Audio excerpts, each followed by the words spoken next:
Pernah kepikiran nggak gimana caranya sebuah toko bisa tahu pasti berapa untung mereka? Padahal harga beli barang dari pemasok itu naik turun terus. Nah, hari ini kita akan bongkar rahasia di baliknya lewat sebuah konsep yang penting banget dalam bisnis, akuntansi persediaan. Jadi ini dia pertanyaan utamanya, sebuah teka-teki yang dihadapi semua bisnis yang jualan barang. Gimana caranya mereka bisa hitung laba dengan akurat kalau harga modal barangnya aja gonta-ganti terus? Oke, untuk menjawab teka-teki tadi, kita akan bahas beberapa hal. Pertama, kita lihat kenapa sih persediaan itu penting banget, terus kita bedah metode-metode intinya, lalu langsung masuk ke contoh kasus biar lebih kebayang, kita lihat juga gimana dampaknya ke keuangan, dan terakhir, kita ambil kesimpulan pentingnya. Oke, bagian pertama, kenapa persediaan penting? Mungkin kelihatannya cuma satu baris angka ya di laporan keuangan, tapi jangan salah, ini bisa jadi penentu hidup matinya sebuah bisnis. Ini bukan sekedar angka, ini jantung operasi mereka. Jadi, kalau kita ngomongin persediaan menurut standar akuntansi global, ini tuh bukan cuma barang yang udah jadi dan numpuk di gudang. Cakupannya luas banget. Mulai dari bahan mentahnya, barang yang masih setengah jadi di pabrik, sampai produk yang udah siap dipajang di etalase toko. Semuanya itu persediaan. Nah, yang menarik, wujud persediaan ini bisa beda-beda tergantung jenis bisnisnya. Coba bayangin, kalau Anda punya minimarket, persediaannya ya barang dagangan itu sendiri. Simpel kan? Tapi beda cerita kalau kita ngomongin pabrik mobil. Persediaan mereka jauh lebih rumit. Ada baja, ban, mesin yang baru dirakit, sampai mobil yang udah siap dikirim. Beda banget kan?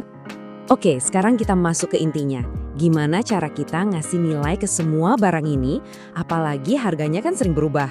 Nah, standar akuntansi ngasih kita beberapa pilihan metode utama. Yuk kita lihat satu-satu. Metode pertama, yang paling umum, namanya FIFO. Ini singkatan dari First In, First Out. Gampangnya gini, bayangin Anda menata susu kotak di rak warung. Susu yang datang duluan, pasti Anda taruh paling depan kan, biar kejual duluan.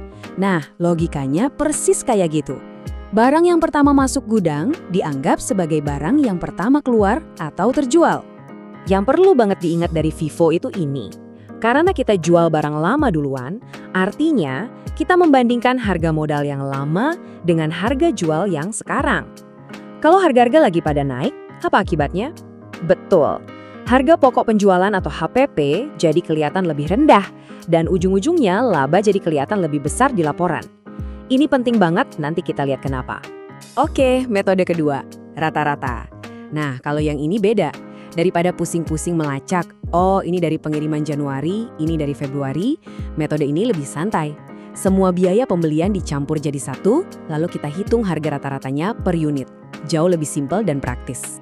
Kelebihan utama metode ini ya, buat meratakan gejolak harga. Jadi kalau harga modal barang lagi naik turun drastis, laporan laba kita nggak akan ikut-ikutan kayak roller coaster. Angkanya jadi lebih stabil, lebih moderet. Terakhir, ada yang namanya metode identifikasi khusus. Sesuai namanya, ini spesifik banget. Setiap barang dilacak satu persatu, biayanya. Tentu aja ini paling akurat, tapi ya repot. Makanya, metode ini cuma dipakai untuk bisnis yang barangnya unik dan mahal-mahal.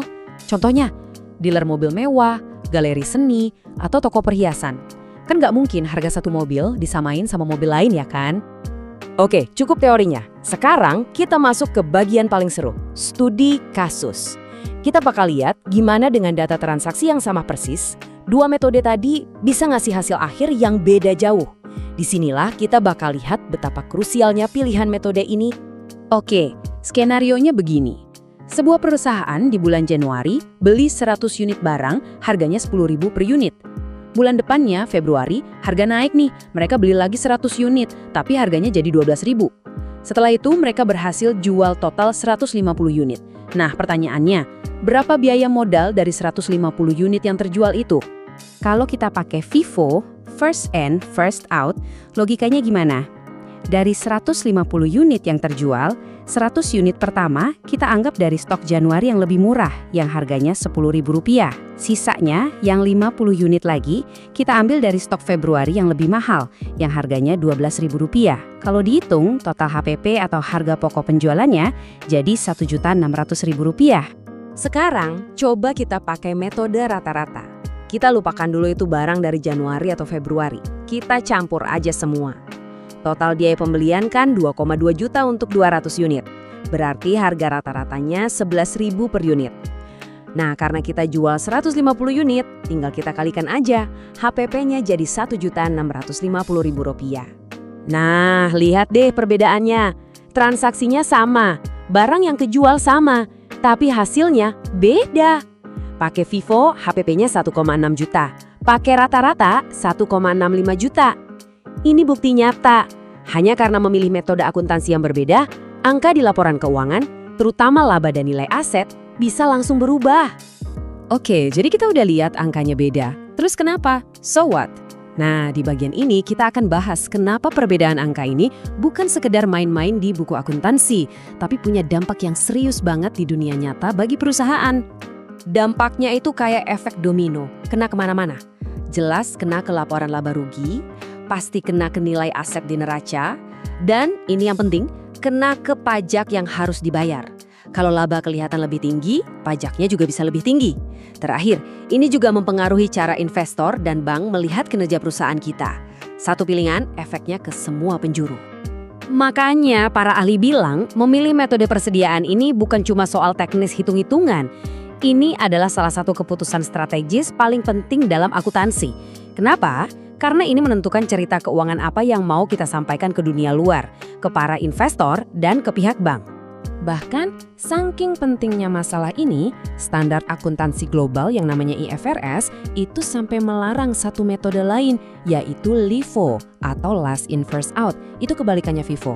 Kenapa dilarang? Karena seringkali dianggap gak masuk akal secara fisik, masa jual barang yang baru datang duluan, dan bisa membuat laporan keuangan jadi aneh dan tidak mencerminkan kenyataan.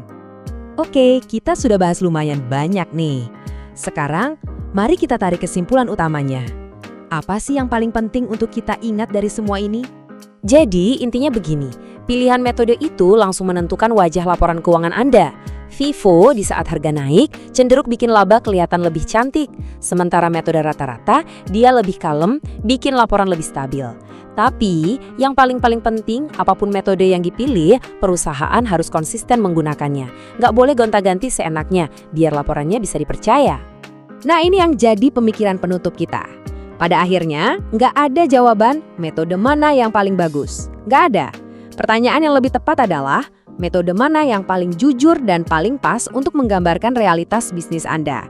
Memahami ini bukan cuma penting buat akuntan, tapi buat siapa saja yang mau benar-benar mengerti kondisi kesehatan sebuah perusahaan.